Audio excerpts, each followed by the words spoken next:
Ar žinote, kad po vasaros mūsų oda atrodo labiau pavargusi nei pagražėjusi? Nes oda išplonėja, žinokit, atsiranda daugiau raukšlių, pigmentacijos, išsausėja, pakiai atrodo tamsesni ir pavargę. Todėl rudenį pats metas pasirūpinti jos atstatymu. Ir mano kabinete yra platų pasirinkimą revitalizantų. Jų rinkoje iš tikrųjų yra be galo daug, bet labai svarbu žinoti, kurį būtent pasirinkti. Aš visada parenku individualiai pagal odos problemą, nes kiekviena moteris yra ar žmogus yra skirtingas.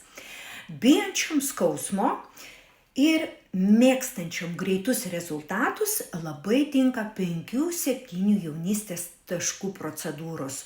Tokios kaip Profailo, kuris tangrina, drėkina ir natūraliai atgaivina odą. Jelupro Superhydro puikus kolageno stimuliatorius, tinka brandesniai odai, pavargusiai odai. Lumipro intensyviai drėkina ir skaistina odą. RRS Long Lasting suteikia ilgalaikį drėkinimą ir glotnumą bei liftingo efektą. Kiti revitalizantai parenkami pagal odos poreikį, tokie kaip Aquashine, Jelupro Classic, NCTF 135, universalūs, puikiai drėkina, skatina kolageną, plonesniai odai tinka, jaunesniai ir pavargusiai odai. Amber, Pink Glow, visa šita linija suteikia ypatingo spindesio jaunatviškumo, nes turi beprotiškai puikią sudėtį, kurioje yra ir gintaro rūgšties ir vitaminų bomba.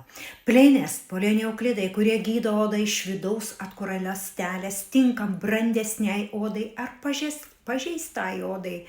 Velora linija, įvairūs sprendimai skirtingiems poreikiams nuo drėkinimo iki stangrinimo. Paakiams turiu specialiai pritaikytus preparatus, tokie kaip Jelupro Young Eyes šviesina, mažina paburkimus, stangrina odą, drėkina. Plinest regeneruoja odą, sutvirtina ją iš vidaus. Lumiai puikiai drėkina ir naikina nuovargio požymius. Man labai svarbu parinkti ne tik populiariausią šiuo metu rinkoje produktą, bet būtent jūsų odai tinkamiausią sprendimą. Todėl kiekvienai pacientei individualiai sudarau planą, kad rezultatas būtų natūralus, saugus ir ilgalaikis.